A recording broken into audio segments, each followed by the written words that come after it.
Bonjour à tous, bienvenue dans cette nouvelle vidéo sur ma chaîne YouTube et on se retrouve aujourd'hui pour faire la review de l'épisode 2 de Koh Lanta, le feu sacré. Je tenais pour commencer à vous remercier pour le très beau succès de la vidéo du premier épisode qui a dépassé les 10 000 vues, qui doit être proche des 12 000 au moment où on se parle. Bravo, bravo, bravo, merci pour tous les retours positifs en commentaire, pour les différents messages que je lis tous sans exception. Et vraiment, je me suis régalé à lire vos retours, parfois très complets pour certains d'entre vous et c'est vraiment super intéressant. Je vous remercie en tout cas pour tout ça et je suis content que vous ayez apprécié ce premier épisode, cette première review. Et voilà, on va les enchaîner semaine après semaine sur la chaîne. Aujourd'hui, on va faire la review de l'épisode 2 et en fait, l'épisode 1, je ne sais pas si vous avez remarqué, mais c'est un épisode, normalement j'ai fait une review assez classique parce qu'il s'était passé assez peu de choses, on va dire, assez intéressantes. Sur celui-là, j'ai beaucoup de choses à dire, beaucoup d'éléments qui m'ont beaucoup inspiré. Ça ne veut pas dire pour autant que c'était un meilleur épisode que celui de la semaine dernière, je l'ai trouvé moi de qualité équivalente, mais en termes de contenu pour analyser dans la review, il y avait beaucoup plus de choses que la semaine dernière et on va en parler. Alors, épisode donc qui était assez intéressant puisqu'on allait en savoir un petit peu plus sur le talisman. Au final, on n'a pas su tellement beaucoup plus de choses sur le talisman, on en reparlera plus loin. On a vu un peu plus de détails, mais pas totalement. En tout cas, il y a des choses qui restent encore un petit peu des points d'ombre. Alors, on est donc ici avec un début d'épisode qui commence avec un classique de Koh Lanta, on pourrait dire de certaine manière. C'est les éléments, ou en tout cas les candidats qui étaient en danger lors du conseil précédent, s'activent, se montrent utiles au début de l'épisode. Donc notamment les deux plus jeunes de la saison, c'est-à-dire Benjamin qu'on voit très peu à l'image, je trouve personnellement. Et on l'a vu beaucoup à ce moment-là et puis beaucoup pour nous parler que son rêve c'était d'avoir le kit de pêche, mais globalement on n'en voit pas beaucoup. Voilà, à part ça, je veux dire, il a une caractérisation qui est extrêmement faible. Souvent, vous voyez, il leur donne un peu de trucs à manger, etc. Mais là, la production s'est vraiment concentrée sur un certain nombre de candidats dont la narration, ce qu'ils font, etc., ce qu'ils disent, est important pour l'épisode, mais globalement, tout ce qui est pas en dehors de la, ce qui est en dehors, pardon, plutôt, ce qui est en dehors de la trame principale, eh ben, les candidats apparaissent très peu. Autre candidate, donc Tania qui avait été vraiment en danger la semaine dernière, qui, bon, se met également en activité sur le camp pour se montrer utile, etc., etc. Ok. Alors très clairement, le début de l'épisode a été sur le signe de la survie. Donc il y avait les jeunes qui s'activent. Et il y avait aussi un petit peu tout le monde qui venait te dire que le 4e jour était le jour le plus difficile depuis le début de l'aventure. Parce que, bah, évidemment, ils n'ont pas de riz, évidemment, c'est compliqué. Parce que physiquement, c'est les premiers signes véritablement de faiblesse pour certains qui commencent un peu, pas à somnoler, mais en tout cas à être un petit peu faibles, à avoir vraiment faim, à commencer à parler de nourriture de façon vraiment intensive. Et voilà, ils disent en gros le 4e jour, c'est vraiment un jour assez pivot dans l'aventure. Alors, on arrive très vite donc ensuite à l'épreuve de confort. L'épreuve de confort qui était un classique voilà, de Koh Lanta. Une partie aquatique, une partie où il faut dégommer des cibles, etc. Voilà, il y a plein de variantes de cette épreuve, mais globalement, elle y ressemblait beaucoup. Je vais revenir sur cette épreuve parce que je trouve que les deux épreuves globalement hier ont été plutôt des échecs, mais pas parce qu'elles étaient mauvaises, mais plutôt parce que le suspense n'a pas été au rendez-vous, malheureusement. Alors, vous avez à gagner le kit de pêche qui était donc remis en jeu à ce moment-là. Et on vous précisait que également le talisman donc, allait être remis en jeu à chaque jeu de confort. Alors on a su un peu plus, mais peut-être pas la totalité. On nous précise que si les jaunes, dont l'équipe est celle de Nicolas, remportent la victoire, Nicolas pourra conserver son objet, son talisman. Si par contre il perd avec son équipe, le talisman est perdu pour cette équipe et doit basculer de l'autre côté, mais c'est toujours Nicolas qui peut le donner. Ce qui fait qu'on pourrait très bien avoir deux candidats qui font une espèce de ping-pong entre eux sur le talisman. Bon, on en reparlera plus loin du talisman parce qu'il y a des petits problèmes. Ceci étant, dans la production, dans les commentaires, etc., on avait eu, en tout cas dans la promotion de la saison, le fait que si jamais tu avais le talisman, tu pouvais te rendre sur le camp adverse pour pouvoir observer, etc. Bon, Pour le moment, rien ne se profile à l'horizon. On verra ce que ça donnera. Peut-être que quand l'équipe qui a l'élément, le talisman, ne va pas au conseil, peut-être que là il y aura à ce moment-là, mais en tout cas pour le moment ça n'est absolument pas arrivé. Alors, évidemment il faut que j'évoque tout de suite l'homme qui est dans mon camp, tout de suite, c'est évidemment Alexandre. Alexandre qui a dit, moi perso le kit de pêche, je suis pas hyper fan, j'aurais préféré du riz. Voilà, là il est dans ma team, c'est sûr, hein, bouffez-le. Je pense qu'il aurait été dans cette analyse-là. De voilà, le riz, on en mange, il est là pour nous aider à aller plus loin. De toute façon, il faut le manger. Et voilà, ils vont nous ordonner. Vous connaissez mon credo. Et ben là, pas de riz. Donc Alexandre sous-entend que il aurait préféré du riz. Bon. Passage de la boule noire entre filles, puisque une fille est partie lors du précédent conseil. Donc c'est Elodie qui tire la boule noire. Elle était extrêmement déçue de ne pas avoir de pas tirer, d'être sortie de l'épreuve, etc., etc. Je trouve toujours que ça a un peu des simagrées quand même. T'arrives, tu dis franchement j'étais pas là, machin et tout. Mais on en reparlera parce que notre ami Denis, à un moment, il va lui mettre un scud dans le plus grand des calmes, genre vraiment, mais un tacle à la jugulaire, carton rouge, la VAR, tout ça, incroyable. On en reparlera tout à l'heure. Alors. Donc c'était une épreuve de natation, comme je vous l'ai expliqué dans la première partie du parcours, puis ensuite il fallait casser des cibles. Alors, on nous disait que en gros il y avait tous les passages, voilà, ils avaient le droit de lancer 3 éléments, d'après ce que j'ai compris, 3 ou 4, je sais pas, c'était pas tout à fait clair. Et après que tout le monde soit passé, le dernier participant, lui, va devoir casser le reste des plaques, et voilà. Ce qui veut donc dire qu'il y avait quand même une grosse responsabilité qui incombait à un aventurier. Et je trouve que, je sais pas ce que ça vous a fait comme effet, mais je suis pas fan, moi, sur le papier. Je t'ai dit, moi j'aime bien quand la partie en équipe, elle est vraiment en équipe. C'est-à-dire que la partie en équipe, elle doit pouvoir être, c'est l'équipe en entier qui gagne et c'est l'équipe en entier qui perd. Là, globalement, t'avais ton équipe qui avait peut-être fait le boulot, mais si toi, le dernier, t'étais nul, globalement, tu pouvais pas t'en reprendre, tu pouvais littéralement t'en prendre à cette personne. Donc je trouve ça bizarre d'utiliser un peu les épreuves collectives pour mettre en avant une prestation individuelle à la fin de l'épreuve. J'ai trouvé ça un peu surprenant. En tout cas, de mon point de vue, je suis pas hyper client. Dites-moi dans les commentaires, ça vous a plu. Bon. En tout cas, au moment du dernier relais, il y avait 4-5, donc il y avait une équipe qui avait pris un tout petit peu l'avantage. Et donc se lance pour la dernière partie, donc Rudy, dont on va parler énormément dans l'épisode évidemment, puisqu'il a été au centre de beaucoup de choses. Et dans une deuxième partie, deuxième groupe, pardon, la deuxième équipe, c'est Frédéric qui participe. Bon. Eh bien, ils étaient partis donc à 4-5 et arrive le moment où ils finissent à égalité, 7-7. Mais Frédéric n'a plus de munitions, puisqu'il les a déjà tous dépensés. Alors que Rudy, lui, décide de jeter ses objets plus doucement. Il n'y avait pas de question de temps, il fallait juste détruire le nombre de cibles avec le nombre de chances qu'on avait. Et là, vu qu'il les a lancés très vite, pour essayer de gagner le plus vite possible, eh bien, Frédéric s'est retrouvé un peu cono à devoir attendre comme ça que l'autre finisse. Si jamais l'autre avait fini et qu'il n'avait pas tout cassé, eh bien, il pouvait aller chercher des munitions supplémentaires pour continuer de jouer.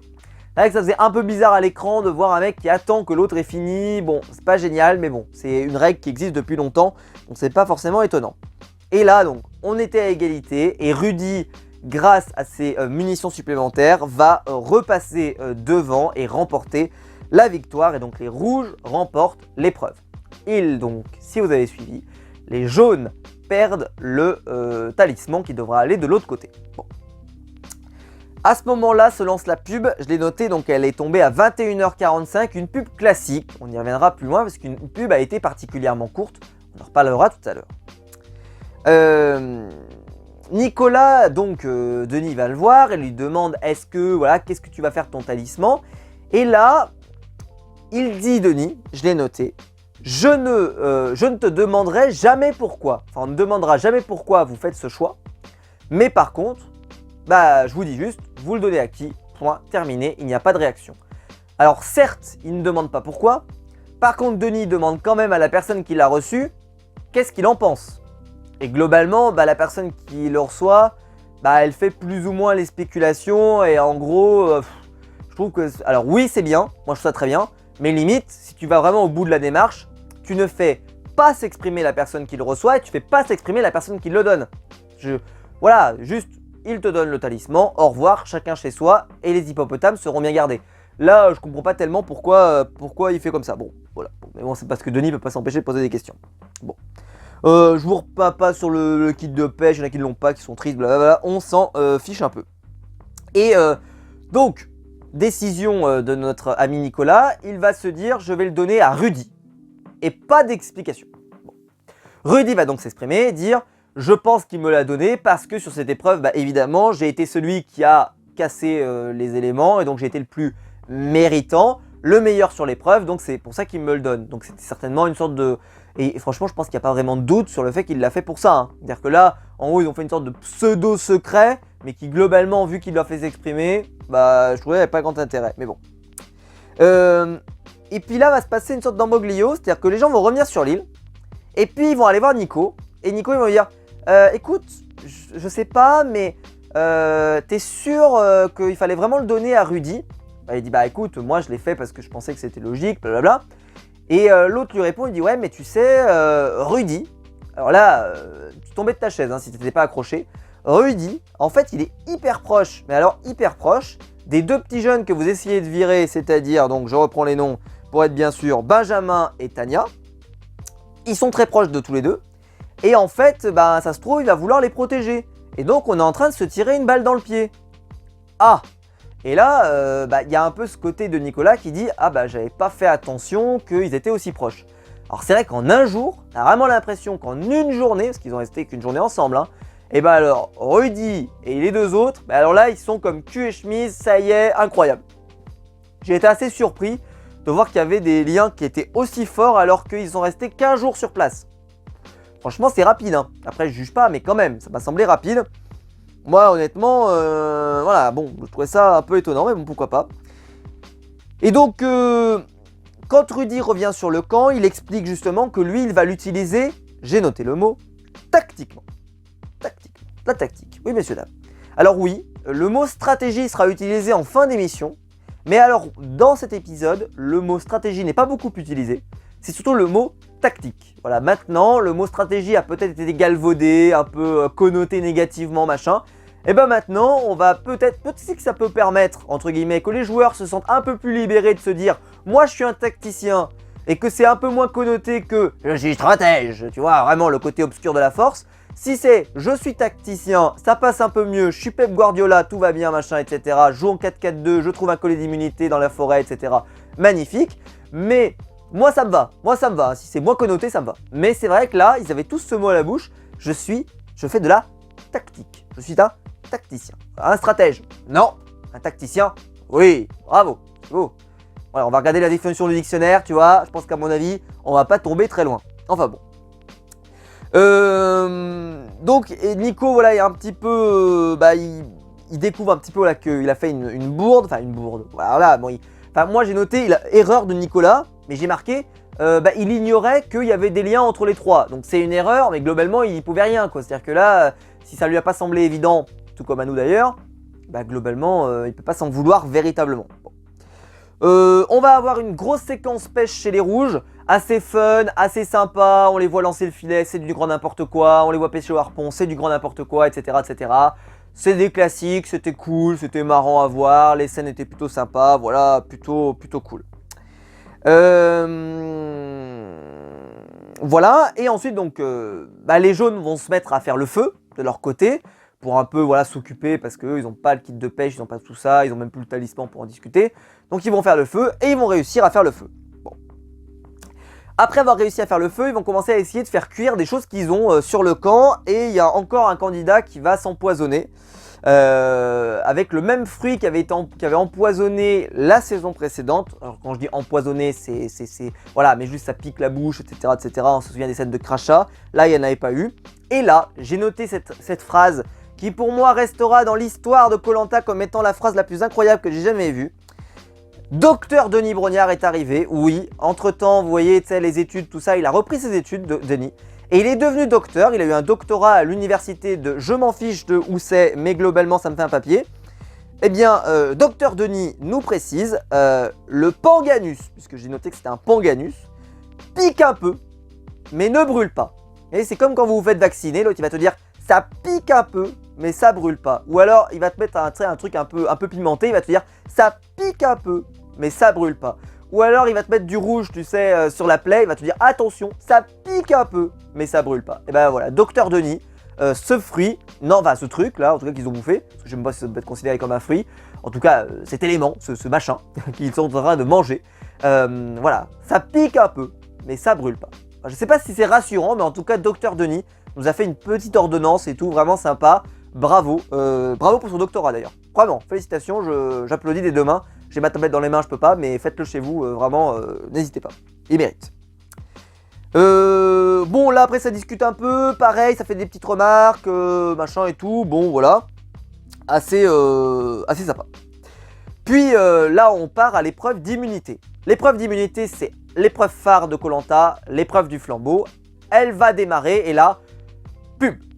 Et là, pub incroyable, 22h17, et on t'annonce que la pub va durer 2 minutes.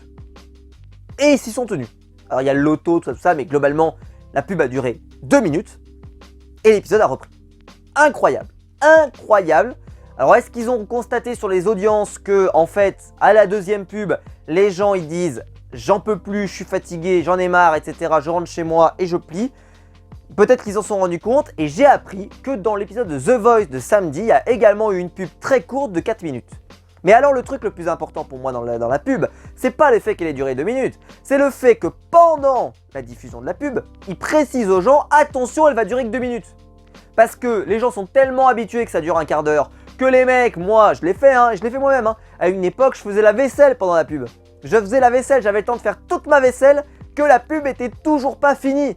Incroyable, je faisais une story sur Insta, où je me filmais machin, je faisais ma vaisselle, je pouvais même répondre sur Twitter, etc. J'arrivais, l'épisode avait toujours pas redémarré, incroyable. Le loto n'avait pas eu lieu, etc. Enfin, on a eu des pubs incroyablement longues sur koh. Et bah là, une pub de 2 minutes, mais je pense que c'est historique. C'est incroyable, c'est improbable, bravo. Alors, théorie, parce qu'il faut qu'on explique tout ça, qu'est-ce qui se passe. Alors peut-être qu'ils regardent les vidéos de la chaîne et qu'ils ont compris qu'on râlait. Bon, moi j'y crois pas, mais bon, peut-être, évidemment. Bonjour. Franchement, ne me faites pas de mal, je promis, franchement, je suis quelqu'un de gentil, je suis quelqu'un de sympa. Laissez-moi, s'il vous plaît, ne me punissez pas trop sévèrement par rapport aux propos que je peux tenir. J'essaye vraiment d'être bienveillant, mais face à la connerie, je suis un petit peu obligé de sévir. Mais peut-être qu'une théorie peut exister, voilà. Est-ce que ça serait pas un message secret de la part du stagiaire, le fameux stagiaire, qui est toujours en stage, et peut-être que il est enfermé dans les bureaux d'ALP, peut-être. Et peut-être que sur ce message-là, il y avait un message codé. Alors, bon, moi j'ai lu le message codé, c'était koh va revenir dans 2 minutes, donc j'ai pas compris le message codé. Alors est-ce que c'est l'horaire de la pub et qu'il va falloir décoder des, je sais pas moi, des points de coordonnées, peut-être aller le chercher, peut-être aller le délivrer, parce que peut-être qu'il est enfermé dans les bureaux d'ALP, j'en sais rien. Mais en tout cas, je vous tiens au courant, évidemment, si ça se reproduit chaque semaine, peut-être qu'on aura des indices laissés par le stagiaire, parce que là, incroyable. Il faut bien qu'on ait une explication sur pourquoi d'un coup les pubs passent de 15 minutes ou 12 minutes à 2 minutes. Hein, on a une réduction énorme. Incroyable. Que je ne comprends pas. Enfin voilà, donc si c'est le stagiaire, je t'ai compris. On s'est compris. Voilà. Et la communauté, elle t'a compris. On est là. Et on va t'aider. On ne sait pas comment, mais on va t'aider. Alors, on reprend l'épisode. L'épreuve du flambeau. Épreuve du flambeau qui était sans aucun suspense. Le flambeau part d'un côté, ils le remplissent. Ils repartent de l'autre côté. C'est un peu la galère. Chose qu'on peut remarquer, Emine est à côté de la plaque. Souvent, dans les épreuves, il est à la rue, physiquement, mais même dans la tête. Il fait pas les choses comme il faut, il n'est pas coordonné avec les autres. Il est un peu petit, on en reparlera parce que c'était un des arguments qui a été avancé. Première fois que j'entends un truc pareil, mais voilà, attention, maintenant le fait que ce soit petit, c'est un inconvénient. Incroyable. Mais bon, ok. Donc bon, les rouges et les jaunes se dépassent au début, puis après les jaunes prennent de l'avance à fond, et sur l'empilement des pièces, alors là, ils les enchaînent les unes après les autres, et globalement, l'équipe d'en face, on la voit pas revenir. Donc victoire évidemment des jaunes qui remportent l'épreuve, même s'ils n'ont plus le talisman, ils remportent l'épreuve. Et là, donc l'épreuve se termine, on leur reprécise ce qui va se passer. Rudy nous fait une sorte de discours un peu sympa, machin et tout, bon globalement. Enfin, je sais plus si c'était à cette épreuve ou l'épreuve d'avant. Non, peut-être pas, je ne sais plus, je l'ai pas noté vraiment, mais il y a un moment où Rudy fait une sorte de discours sur un peu, voilà, un peu revanchard, un peu machin. Moi, ça me dérange pas, il y en a que ça dérange, mais en fait, il y en a que ça dérange que les gens veulent gagner. Moi, je comprends pas, si vous n'êtes pas là pour gagner, allez ramasser des champignons dans la forêt, mais faites pas Koh-Lanta. Sans déconner, c'est-à-dire que vous faites le truc de M6, là, vous savez, le truc là, comment ça s'appelle ? Les mecs où ils sont sur une île en train de crever la dalle et globalement il n'y a pas d'épreuve, je sais plus comment ça s'appelle. Bah faites ça. Je veux dire, mais si jamais vous n'avez pas un minimum de grinta et un minimum envie de gagner, et puis en plus c'était un peu, franchement c'était fait avec le sourire, c'était pas méchant, c'était pas violent, il n'y avait rien de tout ça, etc. Un peu de, voilà, on se charrie machin, globalement il n'y a pas mort d'homme.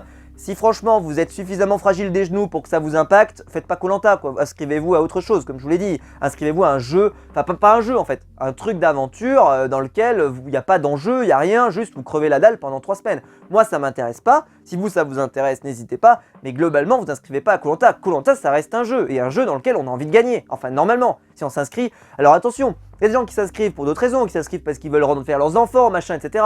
Mais voilà, Rudy il va pas s'excuser, il va pas venir sur Twitter, pardon, excusez-moi, je vous ai peut-être un peu vexé parce que j'ai dit qu'on allait prendre notre revanche la prochaine fois et machin, etc.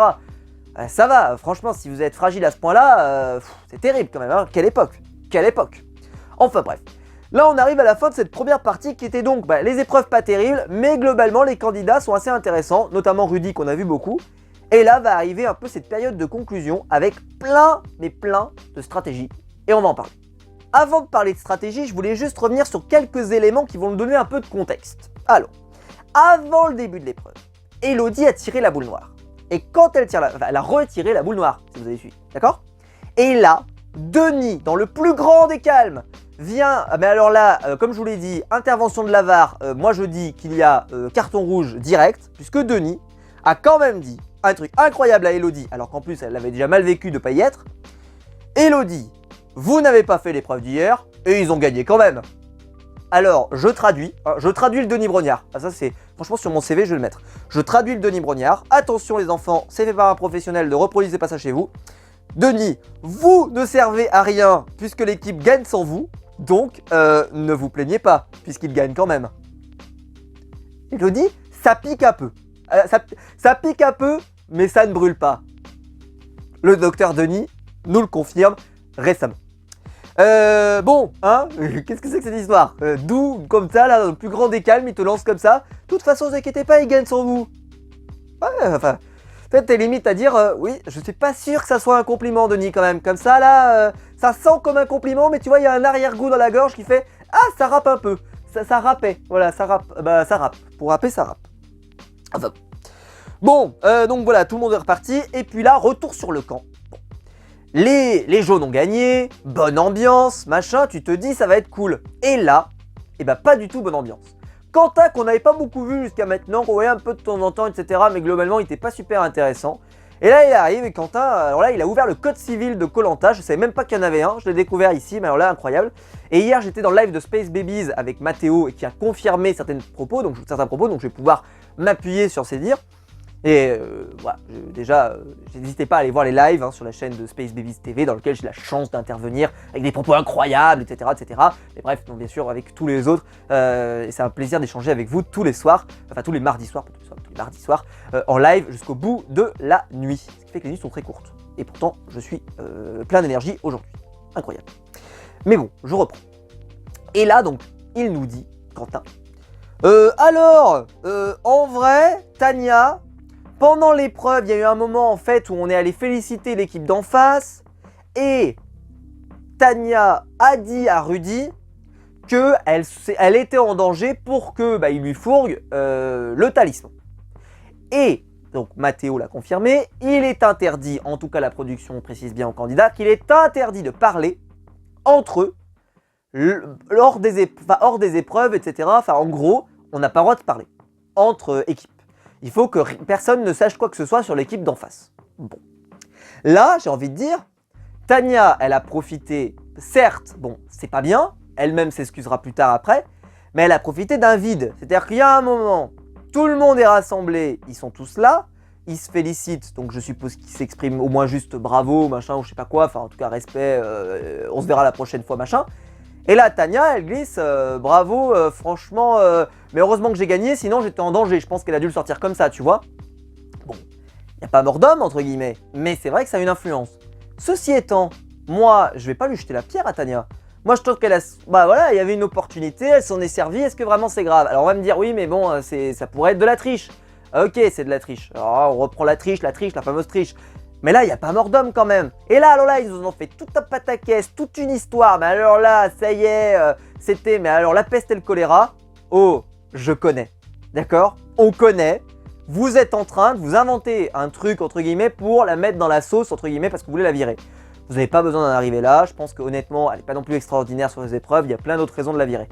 Là, je ne trouvais pas que c'était non plus si fou. Et puis globalement, vu ses performances, je pense que Rudy n'est pas non plus tombé, il n'est pas non plus idiot. Et qu'il aurait très bien compris que Tania, elle est en danger. Et que vu que de toute façon, il voulait le donner soit à Tania, soit à Benjamin parce qu'ils étaient proches, ça n'aurait rien changé. Donc là, ils se sont pris la tête, ils se sont montés le bourrichon pour pas grand chose. Allez, c'est bon, stop, on arrête le tir, on arrête, stop. Mais voilà, c'était assez incroyable d'entendre ça. Donc moi, pour moi, Quentin, il a passé son temps à râler, voilà. Donc là, voilà, moi, en tout cas, j'ai découvert que c'était interdit de parler pendant ces périodes-là. C'était vraiment interdit même de se dire qu'un mot ou je sais pas quoi, enfin bon. Et à ce qui paraît, ils étaient très stricts, c'est ce que disait Mathéo, c'est-à-dire qu'on n'avait même pas le droit de se rencontrer avant, on n'avait même pas le droit machin, enfin rien du tout. On ne doit vraiment pas se parler. Et là, il y a eu un vide.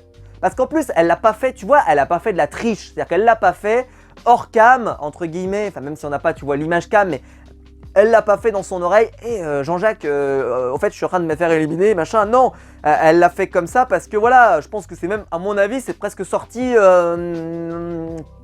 Je suis pas sûr que ce soit totalement calculé, tu vois. C'était calculé, mais en même temps, voilà. Ils en ont fait tout un foin. Moi, je trouve pas que ce soit non plus la peine capitale, Guantanamo, tout ça, quand même. Mais bon, la triche, ouais, la triche. Déjà, qu'est-ce qui se passe? Encore la triche. Qu'est-ce que c'est? On se révolte? Bah non, on se révolte pas. On se révolte pas, on a rien à foutre. Enfin, moi, personnellement, rien à foutre. Et tout le monde me disait d'ailleurs, dans Survivor, ils doivent se marrer parce que eux, il n'y a aucune règle, tout le monde peut faire quoi que si. De toute façon, il y en a qui peuvent même faire croire qu'il y a des gens qui sont canés, etc. Autant vous dire qu'ils n'ont aucune race.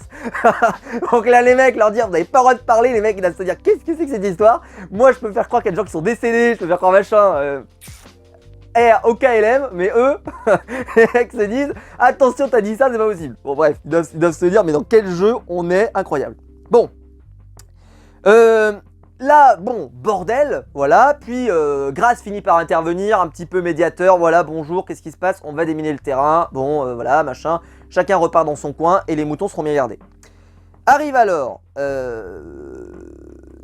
Nicolas, pardon, excusez-moi, qu'elle était en train de dire, plus ou moins, que en fait, Tania, bon, ok, c'est pas cool ce qu'elle a fait, mais que Nicolas, s'il avait eu l'opportunité, eh ben, il aurait fait pareil, et elle l'a traité plus ou moins de tricheur.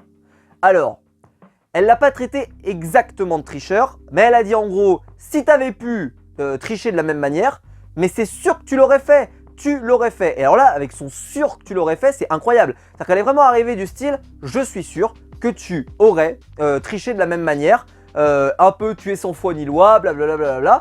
Et j'ai trouvé ça assez incroyable quand même, quand il pense.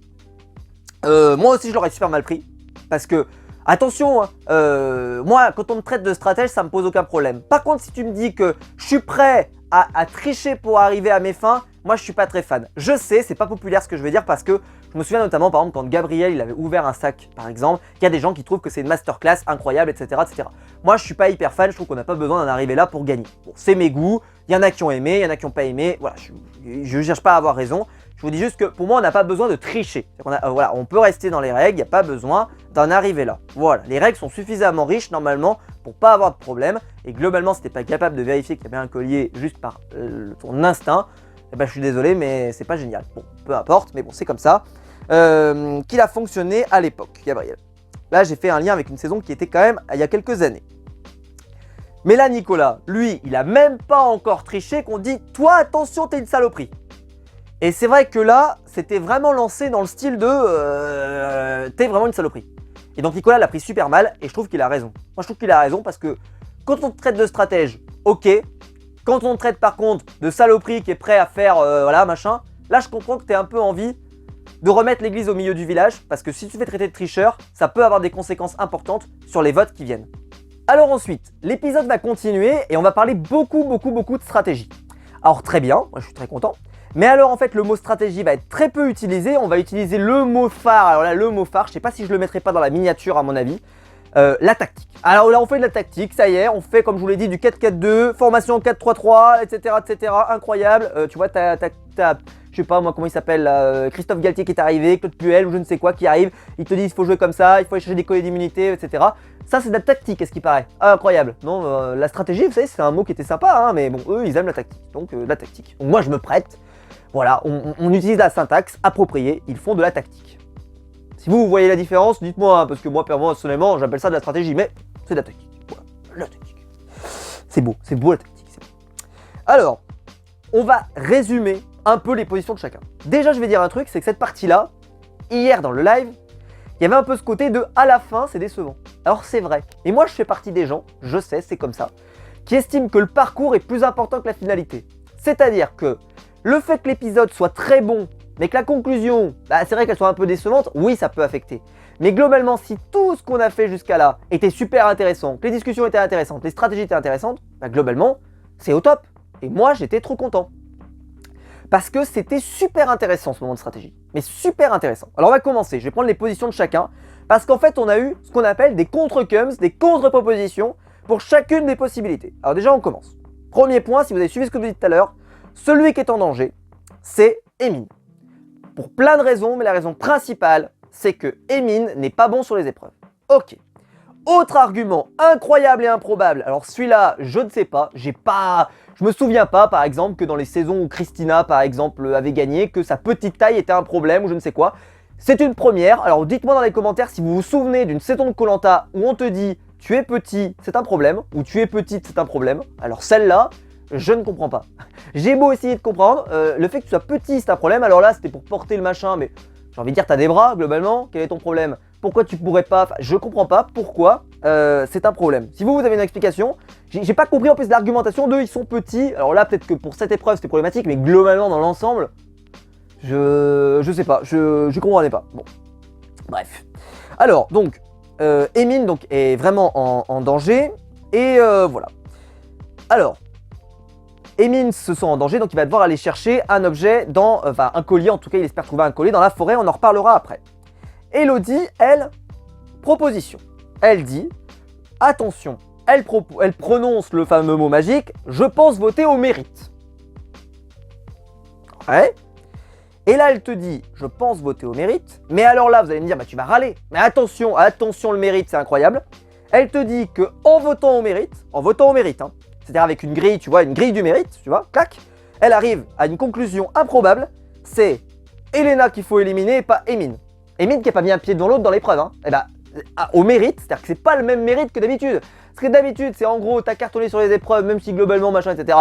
Non, là, elle a une version du mérite, je n'ai pas compris. Si vous avez compris, bravo, parce que moi, j'ai pas compris. Comment on peut arriver à une constatation que Elena, elle est moins douée que Emin et qu'elle mérite moins selon les critères du mérite, on va dire de façon... elle mérite. Alors là, j'ai rien compris. Alors certainement qu'en fait, il y a un peu elle a fait une sorte de mix en disant que Elena ne méritait pas parce que globalement, tout le monde peut pas la supporter, blablabla. Mais alors, je comprends pas quel est le mot mérite là-dedans. Qu'est-ce qu'il vient faire là? Dis plutôt, je vais voter par affinité. C'est ça la vraie réponse. Qu'est-ce que c'est que ce mot mérite qui vient là alors que ça ne veut rien dire? Elle dit, je vais voter au mérite, mais elle élimine Elena parce qu'elle peut pas l'encadrer. Tu votes pas au mérite, arrête tes conneries. On reste calme quand même, hein, on reste calme. Mais là, franchement, si vous commencez à me mettre du mérite quand il n'y en a pas et à mettre du mérite quand il n'y en a pas, bam, c'est une catastrophe. Je vais péter un câble, Là, Elodie, c'est du grand n'importe quoi. Ceci étant, Elodie, j'ai adoré parce que franchement, elle a passé son temps après derrière à faire du grand n'importe quoi, à faire des stratégies dans tous les sens, à foutre le bordel et tout. C'est très drôle. Franchement, très important de l'avoir par la suite. Bon, ok. L'argument de la petite taille, bon j'ai même mis une petite référence à OSS 117, voilà, si vous avez la petite référence à OSS 117 sur ta petite taille, ce que laisse deviner ta petite taille, etc. Si vous l'avez jamais vu, n'hésitez pas à aller voir. Bon Alexandre maintenant, contre-Cums, je fais une contre-proposition. Il veut qu'Emin reste, parce que lui, il est sur sa théorie de l'épisode précédent, on reste entre nuls et on gagne entre nuls. Ok. Donc, on reste entre nuls et donc il faut éliminer quelqu'un qui n'est pas nul. Donc, Elena. En plus, Elena, il y a des problèmes à l'éliminer. Enfin, elle a des problèmes avec les gens, donc elle va être facile à gicler. Il va donc voir Emin, ok. Et là, bon, par un concours de circonstances, la nuit va se passer. Et Emin, pendant la nuit, va perdre tous ses alliés. Voilà, faut être très clair, il va perdre tous ses alliés. Même Alexandre qui était en train de lui dire on fait des trucs ensemble. Tout le monde, la nuit porte conseil, tout ça. Bof, il se réveille. Emin, c'est un pestiféré, personne ne veut le voir. Bon, incroyable. Contre Cubs, on a Emin qui fait contre-proposition. Il sort le nom de Christine. On sait pas pourquoi.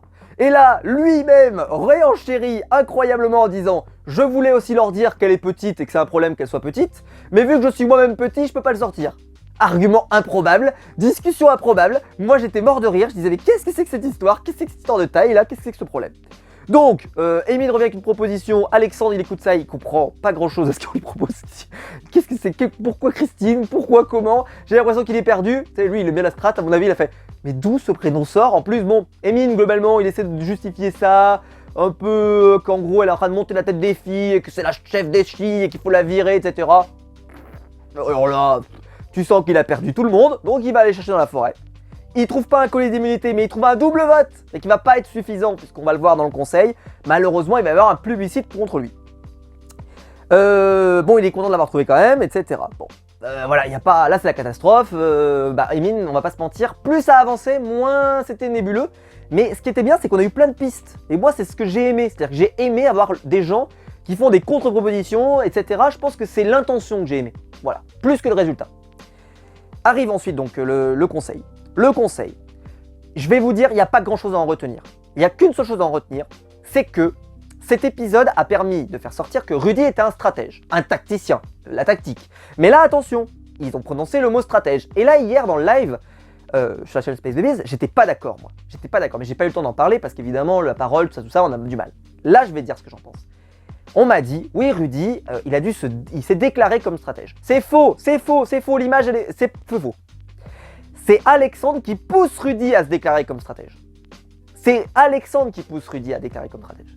Alexandre, hyper bon move, il déclare, il dit « Attention, oui, ok, moi, voilà, machin, mais moi, pour moi, celui qui est le plus stratège, clin d'œil, c'est Rudy. » Et il présente Rudy, et il pointe Rudy. Rudy, d'habitude, quand on vous traite de stratège, d'habitude, on les connaît les gens, c'est « Oh là là, mais ça ne me regarde pas, je ne dis pas, blablabla. » Là, Rudy, il s'est pas démonté le bonhomme. Incroyable, il était génial. En plus, Rudy, il fait penser à Namadia, super cool, le sourire, tout ça. J'en ai parlé la semaine dernière, tout s'est confirmé. Et je vous avais dit que j'aimais beaucoup. Ça se confirme. Là, contre Kums, toujours des contre-propositions. Tu m'attaques de stratège, mon frère? Ok, je te décroche.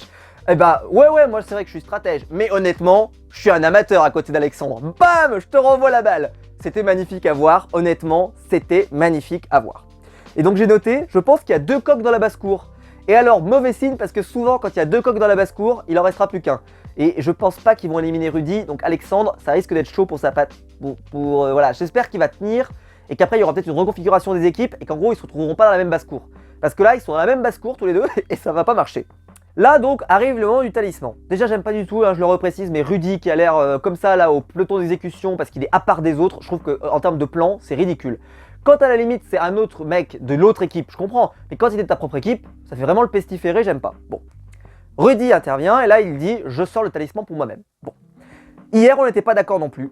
Il y en a qui disent « il a raison, parce que franchement t'es en danger, t'es en difficulté, ça peut être dangereux, blablabla ». Rudy, il y avait aucune chance qu'il sorte hier soir. Faut arrêter de vous mentir, arrêtez.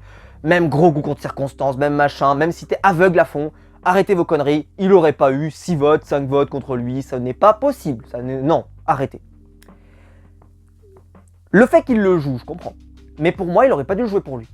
Alors vous allez me dire, il aurait joué pour Emin, c'est ce que tu veux nous dire? Absolument pas. Et là, j'étais d'accord hier, donc justement avec Anto qui disait ça, Anto du rire, parce qu'il disait, oui, il fallait voter contre, il fallait le donner à, il disait justement, il fallait pas le donner, il fallait qu'il le joue pour lui.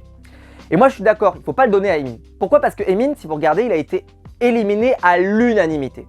9 voix contre 2, les 2 votes qu'il a eu en plus, il les a donnés à une seule personne, c'est-à-dire Christine, terminé. Emin, 9 votes, Christine, 2 votes. Terminé. Terminé. Tu ne pouvais pas aller contre la démocratie populaire comme ça, tu te mettais tout le monde à dos, ce n'est pas bon. Par contre, qu'est-ce qui t'empêchait de sortir ton collier et de le... Enfin, ton talisman, excusez-moi. De le sortir et de le jouer pour quelqu'un de ton équipe qui n'est pas en danger non plus, mais de dire c'est mon allié dans l'aventure, c'est quelqu'un sur lequel je compte, c'est quelqu'un que je veux emmener loin, c'est quelqu'un que j'apprécie énormément humainement, blablabla, blablabla, bref, tu tartines du Nutella, pour dire que cette personne-là, elle te sera redevable. C'est ça qu'il fallait faire. C'est ça qu'il fallait faire. Donc là, dans la liste, je sais pas qui l'aurait choisi, peu importe dans l'absolu. Mais limite, tu choisis quelqu'un de ton équipe, tu vois, n'importe qui, je sais pas, n'importe qui, on s'en fout. Elena, alors Elena, je pense que ça aurait été un mauvais choix. Mais à la limite, Alexandre, ça aurait été encore plus ouf. Pourquoi pas, comme ça tu le ramènes un peu dans ton camp et tu essaies de t'en faire un allié, pourquoi pas. Je sais pas, moi j'arrive pas à vous sortir comme ça un nom, mais peu importe. Ou même Elodie par exemple, pourquoi pas, elle est marrante celle-là. Bon, peu importe, mais en tout cas, tu sors quelqu'un et tu la valides, tu la mets avec toi et tu l'emmènes loin. Ça, c'était des stratégies, par exemple, qu'aimait beaucoup faire Pascal. Pascal, t'arrives, je t'ai fait un truc, tu m'es redevable et hop, il agglomère. Ça, c'est des trucs qu'il faut créer. Et bah ça, par exemple, Rudy, je trouve qu'il rate le coche. Nicolas l'avait raté la semaine dernière. Bon, Nicolas, peut-être que c'était plus dur à voir, je sais pas trop et tout, mais il avait aussi raté le coche pour moi. Mais là, Rudy, il a complètement raté le coche. Il n'y avait pas moyen qu'il soit éliminé hier soir, faut arrêter. Si on me dit que oui, il y avait peut-être le risque, machin, non, arrêtez vos conneries. Par contre, là, le fait qu'il l'ait joué pour lui, bah, il retire quoi de ce truc-là? Bah, il l'a joué, il a eu 0 vote. Unanimité et mine dehors, et il en a retiré que dalle. Voilà. Alors que s'il l'avait joué pour quelqu'un d'autre, bah au moins il aurait retiré ça. Au moins. Alors c'est vrai, ça dévoile un peu trop que tu as une alliance forte, etc. Mais globalement, là, tu es dans une partie en équipe. Et donc tu peux te dire que ça peut valoir le coup, etc. Enfin, franchement, ça aurait pu être très intéressant parce que ça donne de la projection dans le jeu. On va aller ensemble, loin, etc. etc. C'est mon allié de l'aventure, c'est mon poteau, c'est mon machin, etc. etc. Voilà. Dites-moi ce que vous en pensez. Peut-être que vous n'êtes pas d'accord avec moi. Et moi, je pense qu'il fallait faire comme ça. Et moi, si j'avais été dans le jeu et que j'avais été Rudy, avec la même position, la même coolitude, etc., j'aurais fait ça. J'aurais fait ça. En plus, il dit qu'il est un peu tacticien. Eh ben, stratège, peu importe. Et ben là, franchement, c'était pauvre en stratégie, dommage. Mais bon. Mais ce que je retiens de l'épisode, bref, j'ai beaucoup aimé l'épisode. Je l'ai aimé autant que la semaine dernière, parce que malheureusement, les épreuves n'étaient pas bonnes. Mais ce que vous devez retenir de l'épisode, c'est que les discussions de stratégie, les candidats ont l'air d'être vraiment à l'offensive. Ils vont pas se laisser faire, j'ai l'impression. Alors, des fois, voilà, c'est comme Emin, il se bat malheureusement, mais il se passe rien. L'avantage était pourri pour lui. Alors que le double vote, il aurait pu servir. Hein, parce que j'ai entendu, voilà, le double vote, c'était pourri. Non, ça aurait pu être décisif. Là, malheureusement, il y a une unanimité contre toi. Tu peux rien faire, quoi. C'est terrible. À part s'il avait trouvé le collier, globalement, c'est très, très compliqué de trouver. Mais franchement, j'ai beaucoup aimé l'épisode pour l'intention qu'il y avait, l'intention des candidats. Et là-dessus, je voulais la valoriser parce que franchement, ils ont assuré les candidats. Ils ont vraiment assuré. Et je trouve que c'est un casting qui a l'air d'avoir un peu de potentiel. Pas tous, comme je vous l'ai dit, c'est vraiment ceux qui concentrent la narration. Là, il y a plein de noms que j'ai pas dû citer dans cet épisode parce que clairement, ils ne sont pas du tout apparus ou alors sans aucun intérêt. Là, j'ai vraiment cité les noms des candidats qui sont vraiment dans la narration et qui, eux, sont vraiment intéressants. Et j'espère qu'on va les garder longtemps parce que c'est ces candidats-là qui, je pense, vont nous faire la saison. Et personnellement, en tout cas, je me suis régalé à voir toutes ces discussions, voir ces contre-propositions, voir des gens voilà, qui sont à l'offensive sur plein de sujets. Et ça, c'est très positif. Voilà, j'espère que la vidéo vous aura plu, j'espère qu'elle n'était pas trop hachée parce que franchement là c'était un peu la panique pour tourner, je m'en excuse. N'hésitez pas à liker la vidéo, à vous abonner, à la partager sur les réseaux sociaux. Il y a le bouton rejoindre juste en dessous, ici là, pour devenir membre soutien. Et je vous en remercie, on a atteint le record du nombre de membres soutien. Et je vous en remercie, n'hésitez pas, franchement c'est, je sais même plus combien j'ai mis, je crois que c'est 1 €. Voilà, c'est juste 1 € si jamais vous avez 1 € et que vous voulez récompenser mon travail. N'hésitez pas, c'est vraiment juste un petit tips, etc. N'hésitez pas, franchement, ça fait toujours plaisir. Et quant à nous, on se retrouve en tout cas de façon très vite pour des nouvelles vidéos. Il y a Top Chef qui redémarre, Pékin Express, bref, on va se régaler sur la chaîne YouTube pendant les prochaines semaines. Donc on se retrouve très vite. Ciao!